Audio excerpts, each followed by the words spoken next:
C'est avec beaucoup d'assurance que je vous souhaite la bonne santé, malgré le Covid-19, car nos prières, nos yeux sont toujours fixés sur Dieu. Alléluia. C'est avec plaisir que nous ouvrons les portes du Club 700, une émission qui vous rapproche chaque jour du Seigneur Jésus-Christ. Et notre mission, c'est de vous donner toutes les informations nécessaires pour votre salut. Pasteur Kofi, salut. Notre Dieu est fidèle, Massi. Salut à toi et salut à tous. Et très bonne santé surtout. Et où que vous soyez. Aujourd'hui, cette émission nous montre comment faire de bons choix, comme la situation de Mélissa, qui à 18 ans s'est retrouvée sur la table d'un chirurgien pour avorter son enfant. Quelle était la raison? Mais quelque chose se passe à ce jour-là. Regardez. Je me suis mariée avec mon amoureux du lycée. Je suis rapidement tombée enceinte. Mais malheureusement, notre premier enfant est né avec un handicap. Nous étions dévastés. Il a vécu 12 jours. Ça n'allait pas être la dernière fois que Susan Sconton allait ressentir la douleur de la perte d'un enfant suite à une malformation de naissance. Son deuxième fils décéda à 2 ans et demi le 22 décembre 1986, 3 jours avant Noël. J'avais beaucoup de mal à avoir la foi. Je n'avais vraiment aucun espoir. Je n'arrivais pas à avoir un enfant en bonne santé, alors je ressentais de la colère. Vous pensez grossesse, bébé, vous pensez bonheur. Moi, je ne pensais pas comme ça. Et puis, je me sentais coupable de penser ce que je pensais. Melissa Cole était une jeune fille de 18 ans célibataire, pauvre et enceinte, qui pensait n'avoir que 2 options. J'avais une peur bleue. Je me sentais tellement déchirée. Je pouvais encore le garder. Il n'était pas trop tard. Mais d'un autre côté, vous savez, qu'est-ce qui est le plus facile pour tout le monde? Je suis entrée et mon cœur s'est emballé. Le médecin est entré, il s'est lavé les mains, a mis ses gants. Il ne m'a pas parlé. Il ne m'a pas dit ce qu'il allait faire. Il ne m'a pas demandé comment j'allais. Il ne m'a rien expliqué de la procédure. Et moi, je ressentais toutes les émotions négatives qu'une personne dans ma situation peut ressentir. Au même moment, à 120 km de là, une autre femme s'accrochait à l'espoir d'adopter un nouveau-né. J'ai beaucoup prié pour avoir un enfant en bonne santé. Pour que tout se passe bien. Après la mort de son deuxième fils, le mari de Suzanne la quitta et elle se jura qu'elle ne tombera plus jamais enceinte. Maintenant remariée, elle et son mari Jimmy essayaient d'adopter un enfant depuis 2 ans. Il y a tellement de déceptions et le processus était très difficile. Mais je n'arrêtais pas de dire « nous pouvons y arriver, Dieu va nous aider, nous devons juste persévérer ». De retour en Indiana, un médecin était à 2 doigts d'avorter le bébé de Melissa. Au moment où ses mains se sont avancées pour me toucher, son gant a touché ma jambe gauche. Et j'ai entendu une voix dire « Il n'est pas trop tard, lève-toi ». Je sais que c'était le Seigneur, à 100% certaine. Alors je dis « Je ne veux pas faire ça ». Le docteur s'est levé, a roulé des yeux, a arraché ses gants et est sorti de la pièce en me laissant là. Ayant décidé de sauver la vie de son bébé, Melissa était toutefois encore dans l'incertitude. Plus tard, une assistante sociale lui proposa une alternative qu'elle n'avait pas envisagée, l'adoption. Je voulais le garder. Mais je me suis dit que s'il pouvait être avec quelqu'un qui me ressemblait, il allait être élevé comme j'aurais voulu le faire. Après avoir trouvé une agence, Melissa reçut des dizaines de lettres de parents potentiels. Celle qui attira son attention venait de Suzanne et Jimmy. J'ai ressenti de l'amour pour Suzanne. Elle commençait en me racontant son histoire. Elle avait elle-même beaucoup souffert. Mais c'est une conversation téléphonique qui entérina l'accord. Suzanne, j'ai dit, comment fais-tu pour mettre l'appât sur ton crochet? Je lui ai dit quand on va à la pêche, on utilise le verron comme appât et il faut placer l'hameçon dans son œil. C'est moi qui appâte toujours mon propre hameçon. Alors j'ai dit, félicitations, tu es une maman. Parce que j'ai su à ce moment qu'elle allait être la mère qui emmène son enfant à la pêche. et qu'elle lui enseignerait les choses que moi je lui aurais enseignées. En décembre 1993, Melissa donna naissance à un petit garçon en bonne santé. Elle put choisir de tenir son fils dans ses bras avant de le donner. Je savais que le tenir dans mes bras rendrait les choses plus difficiles au moment de le laisser partir. Mais je suis heureuse de l'avoir fait. Il n'a pas pleuré. Il était paisible. Pendant ce temps, en Louisiane, Jimmy reçut l'appel. J'étais tout excité. Il y avait tant de choses qui me traversaient l'esprit que j'ai presque oublié d'appeler Suzanne pour lui dire que le bébé était né. C'était le 22 décembre 1993, 7 ans jour pour jour après que Suzanne ait perdu son deuxième fils. Je réponds au téléphone et il me dit « C'est un garçon ». Je lui réponds « C'est vrai ? Tu me dis vraiment la vérité ?» Ils l'appelèrent David James, en souvenir du père de Suzanne décédé 9 mois plus tôt. Ils le prirent dans leurs bras pour la première fois la veille de Noël. J'avais des larmes de joie. C'était un moment merveilleux. Il était tellement beau. Il était parfait. J'ai ressenti une joie immense. Jimmy et moi, on est sortis ensemble de l'hôpital et il s'est mis à neiger. Pour nous qui sommes de Louisiane, ça signifie les larmes du ciel, la joie, l'ultime joie. C'était... waouh! Incroyable. Melissa se maria plus tard et fonda sa propre famille. Dans les années qui suivirent, pas un jour ne passa sans qu'elle ne pense au fils qu'elle avait donné. Au fond de moi, je savais que j'avais fait le bon choix. Il était en sécurité et je savais qu'il lui donnait tout ce que je ne pouvais pas. David grandit dans une famille chrétienne aimante. Et oui, il a passé beaucoup de temps à pêcher avec sa mère et son père. Il a toujours su qu'il était adopté et au lycée, il se joignit à un groupe pro-vie. À 18 ans, il contacta Melissa et les deux acceptèrent de se rencontrer. À ce moment-là, une équipe de journalistes avait suivi leur histoire et était présente pour filmer leur retrouvailles. Mon cœur battait tellement fort. Je ne pouvais pas courir assez vite pour le rejoindre. Je voulais le rejoindre et le serrer dans mes bras, quoi qu'il arrive. Je voulais sentir cette étreinte et cette connexion. Ça a été magnifique. Il y avait quelque chose qu'il voulait que Melissa sache. Elle a pris une décision audacieuse, une décision courageuse qui n'était pas facile. C'est la raison pour laquelle nous y sommes allés. Nous sommes allés la voir pour la remercier et lui réaffirmer que sa décision était la bonne.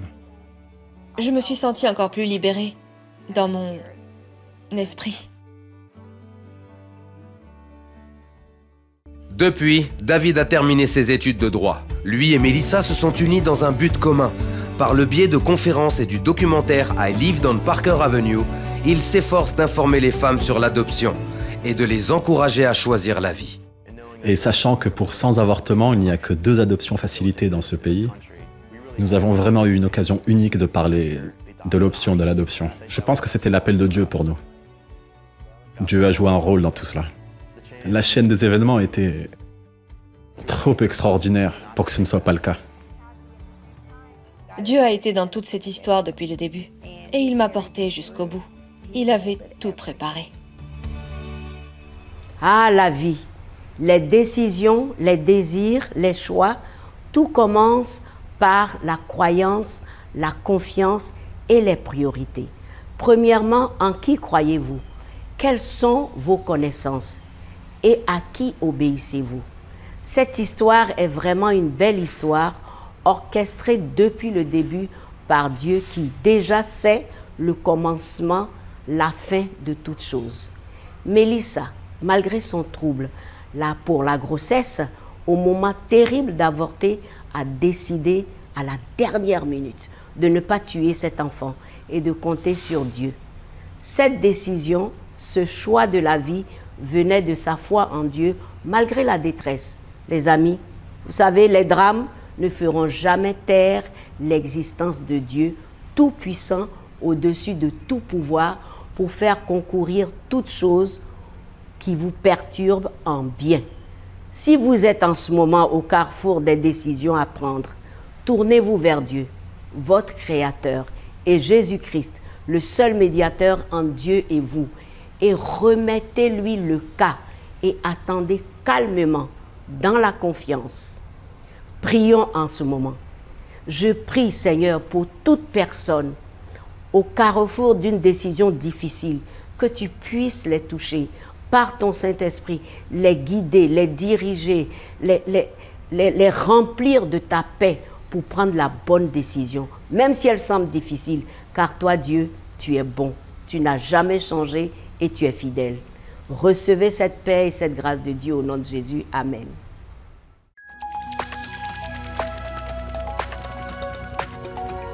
Si vous avez des questions spirituelles, des besoins de prière ou même si vous avez besoin de conseils, n'hésitez pas à nous contacter aujourd'hui à cette adresse ou au numéro suivant. Nos conseillers sont là pour vous aider. N'oubliez pas, nous sommes là pour vous.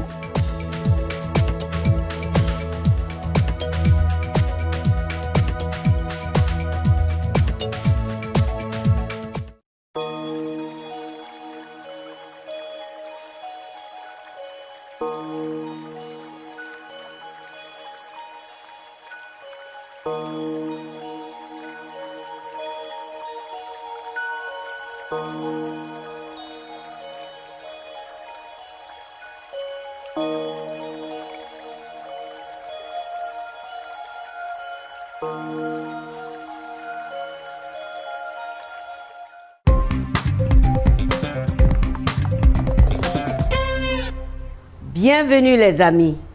Tout le monde connaît Eric, une star de télévision, un créateur de mode et rénovateur de renom. Eh bien, le succès ne l'a pas épargné du Covid-19 et pendant 2 semaines, Eric était à l'hôpital entre la vie et la mort. Regardez. Longtemps avant que la star de télé-réalité Eric Eremita apparaisse sur le plateau de HGTV, son style l'avait déjà démarqué. J'apprécie le facteur wow. Quand je travaille pour mes clients et que mes clients deviennent des amis, quand ils arrivent dans un espace, ils se retournent et disent « Eric a fait ça, je le vois. Je sais comment il travaille, je sais comment il organise un espace. » Dans les émissions sur HGTV comme Love It or List It et Brother vs Brother, l'entrepreneur designer a toujours réussi, même dans les tâches les plus difficiles. J'essaie de mener la barque en douceur. Mais il y a toujours une vague qui va venir et qui va vous secouer un peu. Vous devez apprendre à surfer sur ces vagues, à les traverser et à faire des ajustements.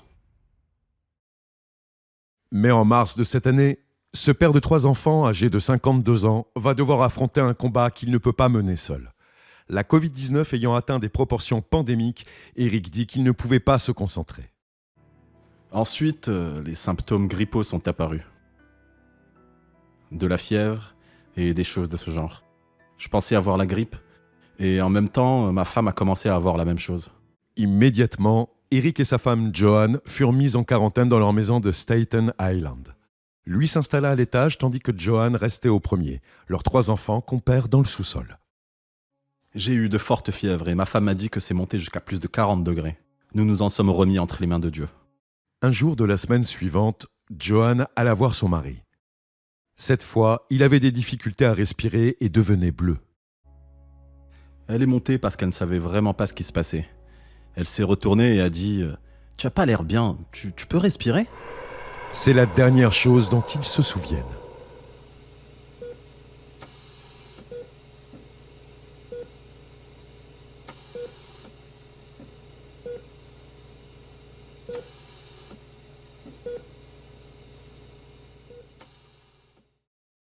Deux semaines plus tard, Eric fut débranché du respirateur. La première chose que j'ai vue après mon réveil à l'hôpital, c'est que les infirmières avaient apporté un iPad et que ma famille était là aussi.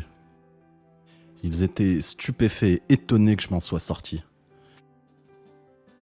C'est alors qu'Eric apprit qu'il était à l'hôpital depuis 3 semaines et qu'on ne s'attendait pas à ce qu'il s'en sorte. Vous savez, ça change la vie, hein. J'ai hâte de rentrer à la maison et de voir mes enfants et ma femme, de les serrer dans mes bras et de les prendre contre moi. Eric apprit également ce qu'il considère, avec beaucoup d'autres, comme la raison pour laquelle il échappa à la mort. Des milliers de personnes l'avaient porté dans la prière. C'est émouvant. C'est tellement émouvant. Vous savez, il y avait des fans, il y avait des amis, il y avait toute ma famille. Il y avait tant de personnes différentes et elles étaient toutes là pour veiller sur moi. La puissance de la prière. Eric dit que Dieu donna un autre signe démontrant que c'était lui qui l'avait aidé à tout traverser. 13. J'ai une histoire avec le nombre 13. Dans l'héritage italien, 13 est un chiffre porte-bonheur. Mais ce n'est pas de ça que je veux parler. Je me suis marié le 13 février, la veille de la Saint-Valentin. J'ai lancé une ligne de vêtements appelée 13, et maintenant je vais avancer jusqu'au jour où je suis sorti du respirateur. Le jour où j'étais débranché du respirateur, c'était un 13 avril. Mon réveil sans respirateur, le 13 du 4, signifie beaucoup. Vous savez, je peux tout faire grâce au Christ qui me fortifie. Philippiens 4, 13. 10 jours plus tard, Eric se portait assez bien pour rentrer chez lui. Son histoire de guérison inspira un départ très spécial. Ils ont rassemblé tout le monde. Les soins intensifs, les urgences, tous ceux qui avaient travaillé sur moi ou qui me connaissaient. Et ce n'était pas à cause de la télévision. Ils l'ont fait parce que pour eux, j'étais un miracle. J'étais la première personne à avoir pu être débranchée du respirateur. Alors voyez-vous, ça a été très encourageant pour eux. Ça leur a donné des signes d'espoir. Et ça a donné de l'espoir aux personnes qui se sont retrouvées prises dans cette pandémie. Eric put rejoindre sa famille et commença à reprendre des forces. Sa femme s'était aussi complètement remise du virus chez eux et ses enfants n'étaient pas infectés. Eric est impatient de reprendre le travail avec une foi renouvelée dans le fait que Dieu est aux commandes. On se met à regarder la vie un peu différemment. Ne vous en faites pas autant, ça va arriver de toute façon. Ne vous inquiétez pas de ce qui devra être fait ensuite. Dieu a un plan, ok? Ça va arriver. Donc si vous prenez tout ça et que vous le laissez entre les mains de Dieu, vous n'avez absolument rien à craindre. Eh oui, Eric dit, je suis sorti miraculeusement guéri du Covid-19. C'est vraiment Dieu qui m'a ramené à la vie. Pas mes succès, ni ma richesse, et par cette parole de Philippiens 4,13, je crois encore plus en Dieu. Vous savez, quelle que soit la pandémie, quel que soit le Covid-19, quel que soit ce qui vous arrive, vous pouvez toujours compter sur la bonté et la fidélité de Dieu. Donc si on vous a détecté, si on a dit que vous avez telle et telle chose, ne paniquez surtout pas. Comptez sur Dieu. C'est lui qui guérit par ses meurtrissures.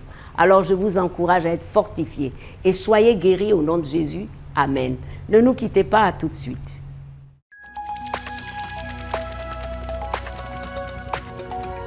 Si vous avez des questions spirituelles, des besoins de prière ou même si vous avez besoin de conseils, n'hésitez pas à nous contacter aujourd'hui à cette adresse ou au numéro suivant. Nos conseillers sont là pour vous aider. N'oubliez pas, nous sommes là pour vous.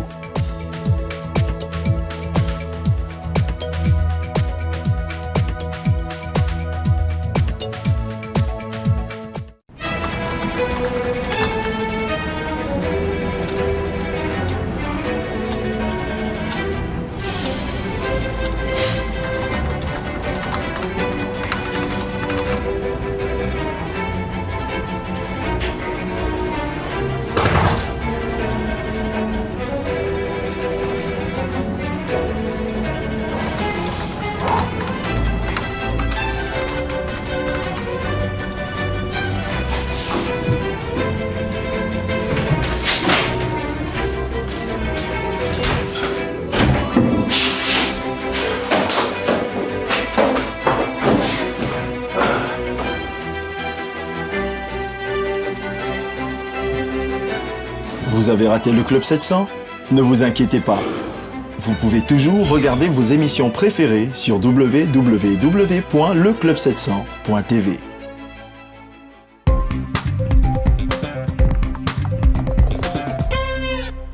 De nouveau avec vous au Club 700, tout en gardant le sourire. Et vous aussi gardez le sourire. Dieu façonne l'homme. Vous savez, c'est à cause de cette situation planétaire que j'ai choisi ce titre pour vous. Dieu permet et utilise les différentes circonstances de la vie pour produire en nous l'humilité de cœur devant lui. Il ne fait rien pour rien et il ne permet rien pour rien. Chaque circonstance, chaque situation, favorable ou non, cache toujours un agenda qui dépend de Dieu seul et qui a des conséquences au-delà de notre compréhension. ayant été confronté aux différents combats et conflits que la vie dans ce monde nous oppose dans son quotidien, le psalmiste dans le psaume 119 pouvait dire, avant d'avoir été humilié, je m'égarais. Maintenant, j'observe ta parole. Et encore, il m'est bon d'être humilié afin que j'apprenne tes statuts. Ah! Être humilié pour mieux apprendre. En fait, c'est dans l'humilité ou encore, c'est dans le chemin de l'humilité qu'il apprend. Ou encore, qu'ainsi tout ton pied te prie au temps convenable. Si des grandes eaux débordent, elles ne l'atteindront nullement. Tu es pour moi un asile et tu me garantis de détresse. Tu m'entoures de délivrance et il dit, je t'instruirai, je te montrerai la voie que tu dois suivre. Je te conseillerai et j'aurai les regards sur toi. Vraiment, quelle promesse. Je te conseillerai. Ah, Dieu, conseille-moi. J'aurai les regards sur toi, un regard favorable. Je te montrerai le chemin que tu dois suivre. Y a-t-il meilleur? Ça, c'est la couverture, la meilleure et la bonne.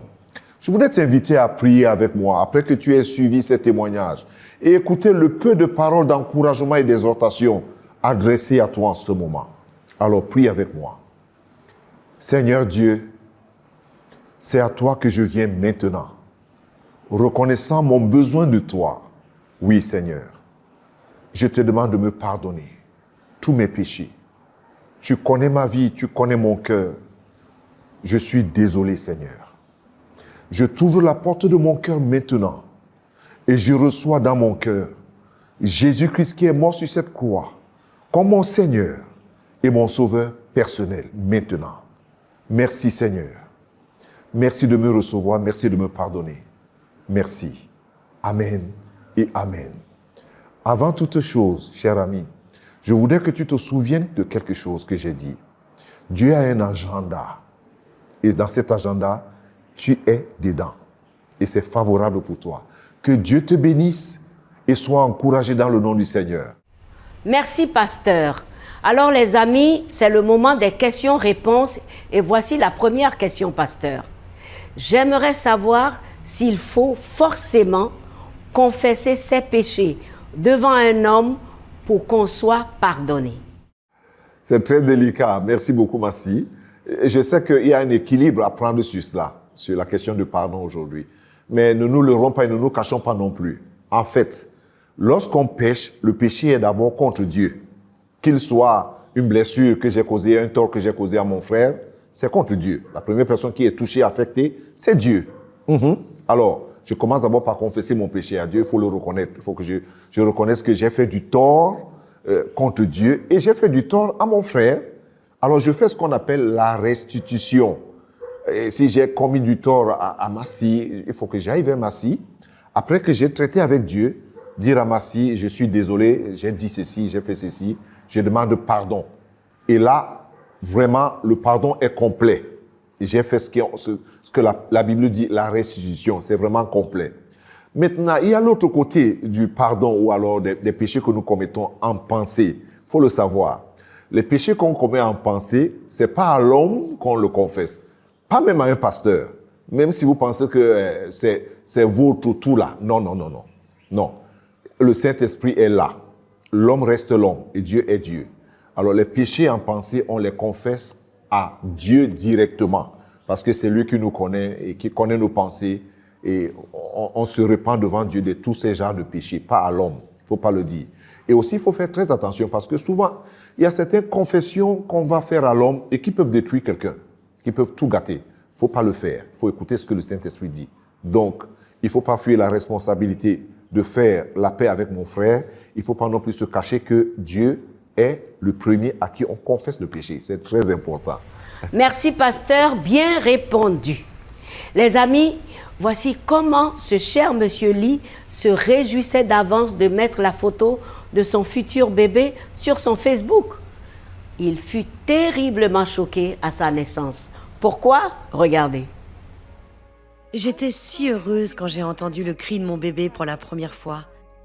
Mais au lieu de me donner mon petit Roshin, le médecin est sorti pour parler à mon mari.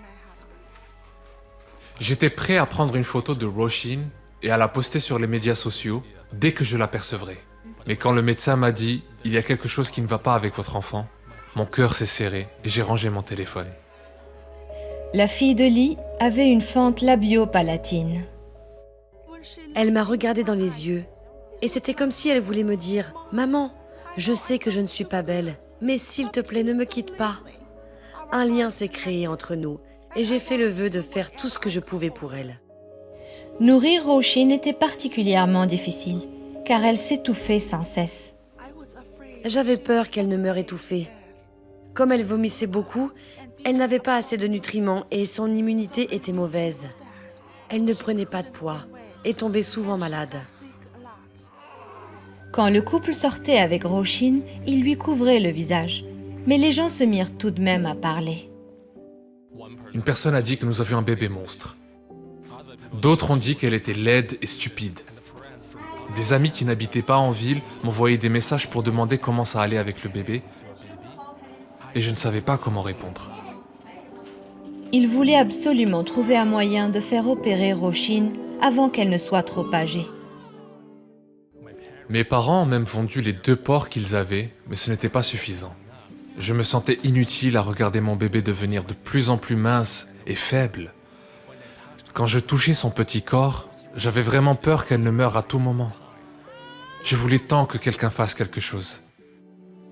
Puis un médecin parla au couple de CBN et Madame Lee nous écrivit une lettre.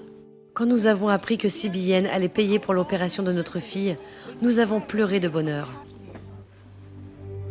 2 mois après l'opération, Roisin avait presque doublé de poids. Les lèvres de ma fille ont été réparées. Maintenant, elle est en bonne santé et elle peut manger toute seule. J'ai enfin pu montrer aux gens une photo de notre bébé. Tout le monde a fait l'éloge de sa beauté. Je suis tellement reconnaissant envers les donateurs de CBN. Votre amour a donné à notre fille une vie merveilleuse. Grâce à CBN, maintenant je connais Dieu. Et je suis très reconnaissante pour ce qu'il a fait pour nous. Eh bien, tout ce choc s'est transformé en miracle. Parce que CBN et vous, chers partenaires, vous avez offert gratuitement la chirurgie, ce qui est une très très bonne chose. Et ils ont aujourd'hui un beau bébé dont les photos font la fierté des parents. Et en plus, ils ont accepté Jésus-Christ comme Seigneur et Sauveur de leur vie. Vous voyez, vous êtes des évangélistes depuis votre salon et cela est une bonne chose. Continuez avec vos dons et demeurez bénis avec cette parole du psaume 109 au verset 30 qui dit « Je louerai de ma bouche hautement l'Éternel. Je le célébrerai au milieu de la multitude car il se tient à la droite du pauvre. » Frères et sœurs, portez-vous bien au nom de Jésus et à très bientôt.